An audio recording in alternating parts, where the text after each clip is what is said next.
Hello, I'm Chris, this is Gross Models, and welcome to issue 7 of Build Your Own R2-D2 from Fanhome. Now this artwork is being supplied to me by Fanhome free of charge, so thank you very much for them to making this entire series possible. So let's go on with issue 7. I've got the parts here out of the packet, but first of all we'll have a look through the magazine and see what we're talking about this week. Star Wars stunt team. You don't really think of I don't really think of Star Wars and stunts, but obviously there were and there still are, and yeah, it's not a stunt heavy film, but there's still parts that need stuntmen in it, hence, you know, falling off of things and getting blown off of things and falling from things, and yeah, a lot of falling going on actually, so yeah, that's probably what it is. We have a case study, no, an extra page, there we go, the LOM series, Protocol Droids. Only ever seen it as it's basically a 3PO-esque body with an insectoid type head, but yeah, an insectoid head. Indeed, it says words down there that say the same thing as what I've just said. So yeah, case study about Forlom. Interesting. I'll probably read that at some point. Artificial assistants, like the things that you talk to, you say their name and then they answer your things, but yeah. R2 is obviously an artificial assistant, and he fixes 3PO as well. Little motorized robot thing. Right, the head frame and leg components. We have some screws, a couple of dome panels, a hinge part, which is intriguing to me because in the D'Agostini version of this, they provided you with a hinge part really early on and then replaced it with an upgraded one. I have looked at this and it's slightly different to the one that I've got from the early issue of the D'Agostini build, but I can't be bothered to take the R2 apart that I've built to find out if it's the same as the upgraded version. It's still strange that they're giving it to you early, but I don't know. I'm not sure. It's different, but not wildly different. But I don't remember the other one being completely different either. So I'm sure we're just keeping hold of that for a while until we get to that part of the build, and we'll find out if they then provide you with another replacement one or not. But yes, so we've got parts for the leg, parts for the head, and that's it this time around. So I shall clear the bench, get myself ready. I'll get the parts from last time as well, and a screwdriver, and we'll get right on with extending the head chassis. Okay, we're starting by taking the assembly from stage 5, thusly.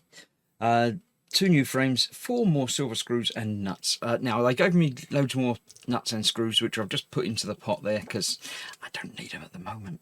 Well, I do need them at the moment, but not as many as they've given me. So we need 4 of those and 4 of those. 1, 2, 3, 4. There we go. We've got a large extra complement of those so far, but we'll be using them in a little while. So we're going to be putting this one down on there. I'll just check. Yes, these are both the same. They're both labelled DF04.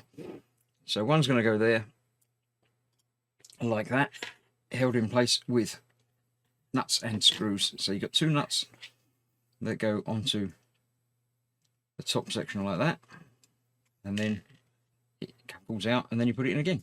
That's the way it has to be. You've got to do that every time.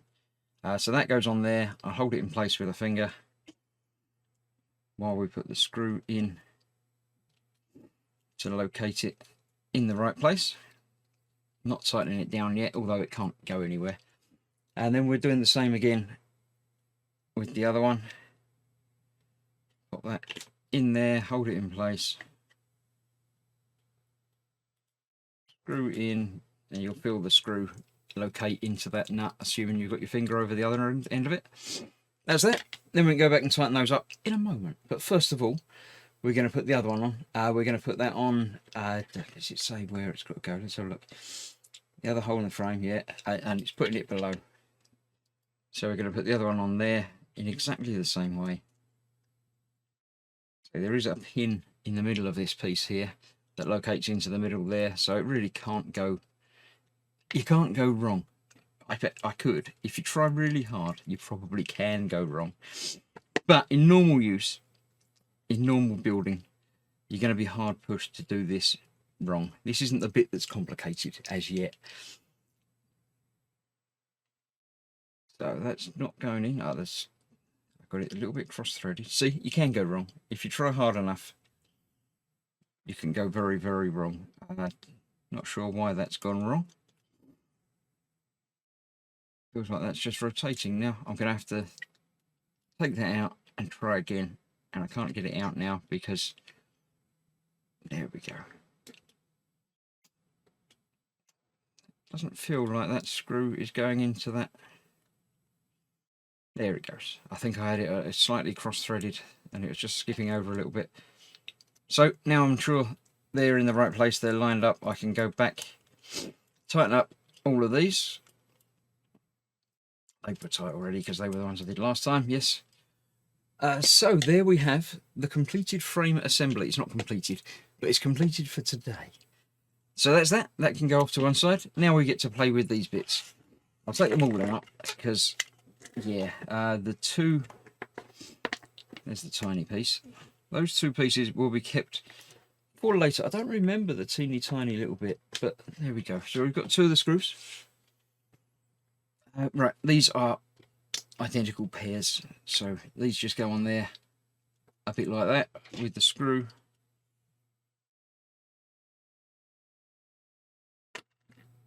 Going all the way through if you can. The screw goes through that piece. Oh, they are actually separate pieces. Okay, through that piece.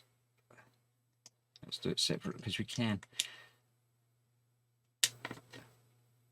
That's just a ring that goes over there, and this has little pins that go into the bits on there, so you can have it either way round. So let's get that. I'm going to screw into there. It's easier to do it that way. Get that located where it needs to be, and then you can tighten the screw up.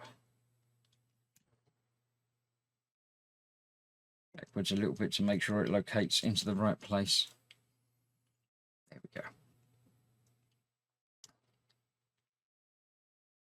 So that locates that in there.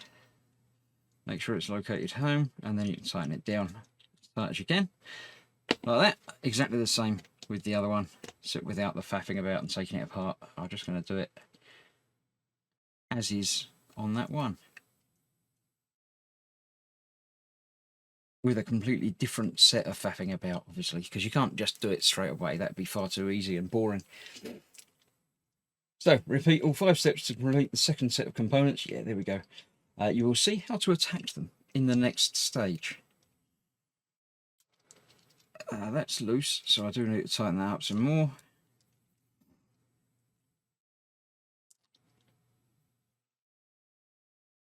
And that's still loose, so that's interesting. Why is that there? Feel the screw slipping over and tightening up.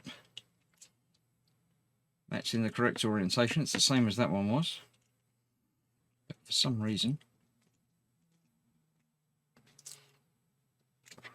there we go. That was just proving a little bit tighter for some reason. I don't know why.